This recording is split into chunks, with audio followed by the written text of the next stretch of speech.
Hello, my friends. How are you? It's Mrs. Snider here, in case you don't recognize me with my awesome new glasses. So today we're going to read a new story, and this is a classic favorite of mine.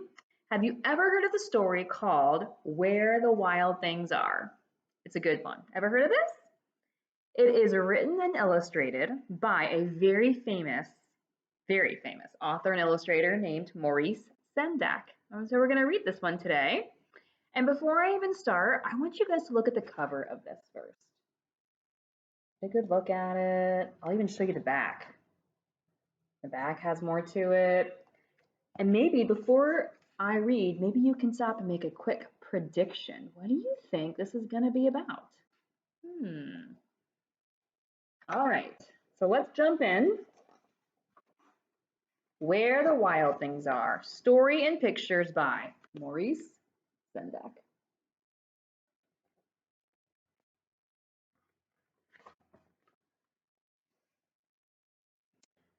The night Max wore his wolf suit and made mischief of one kind,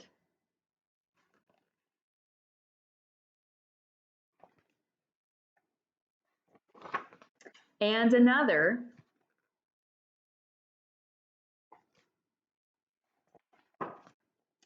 his mother called out, "Wild thing!" And Max said, "I'll eat you up." So he was sent to bed without eating anything. Oh boy. That very night, in Max's room, a forest grew. Look how his bedroom changed.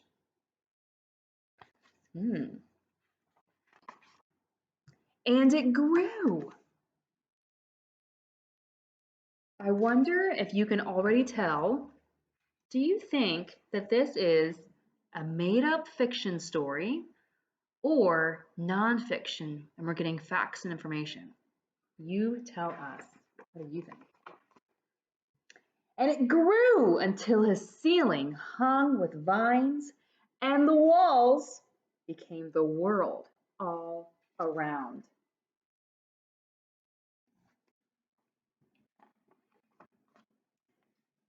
And an ocean tumbled by with a private boat for Max, and he sailed off through night and day.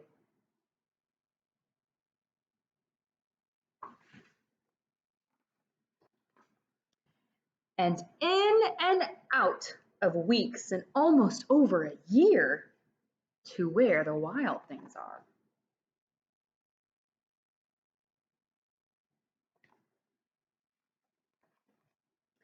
And when he came to the place where the wild things are, they roared their terrible roars and they gnashed their terrible teeth and rolled their terrible eyes and showed their terrible claws.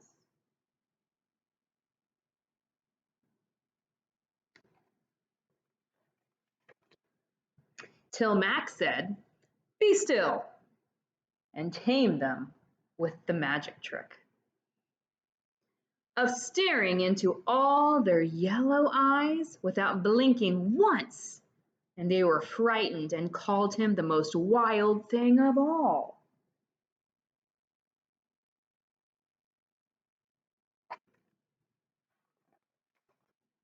And made him king of all wild things. "And now," cried Max, "let the wild rumpus start."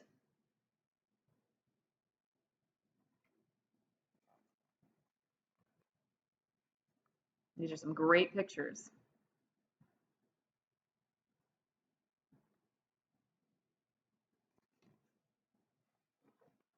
And more.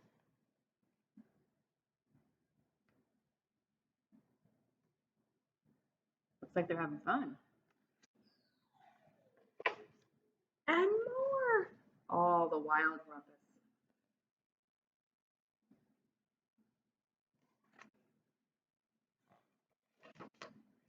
"Now stop," Max said, and sent the wild things off to bed without their supper. Sounds familiar.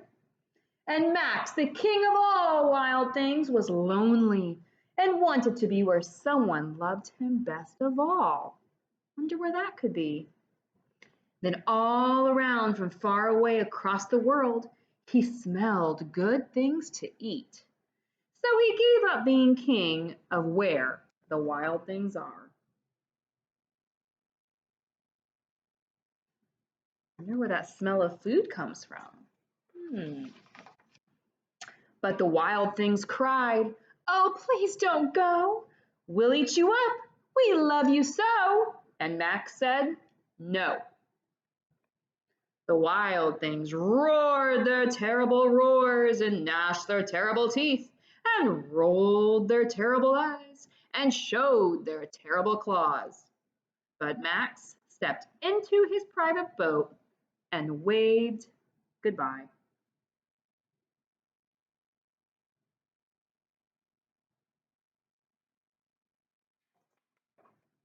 And sailed back over a year and in and out of weeks and through a day.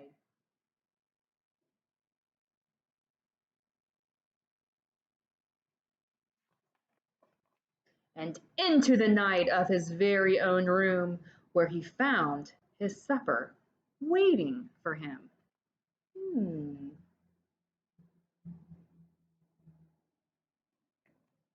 I wonder if that's how he managed to smell food. And it was still hot. Food was still hot. The end. Why do you think that his food was still hot? Hmm. He was gone for a year and in and out of weeks and a day. Remember that? So I wonder, how was his food still warm if it was left in his room?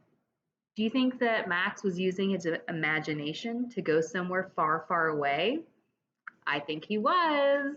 I think so. And that's what's great about our imagination and reading. It can take you so far, it can take you so many different places without ever having to go anywhere. And that's exactly what happened to Max. He traveled using his imagination to a land far away where he was the king and he was in charge until he got hungry and decided to get out of that craziness and come back and eat his dinner. So I love the story. It's all about using your imagination and how far it can take you. I love it. I hope you love this story too. And this week we will be doing lots of fun stuff with monsters and maybe some creatures that maybe do or do not exist.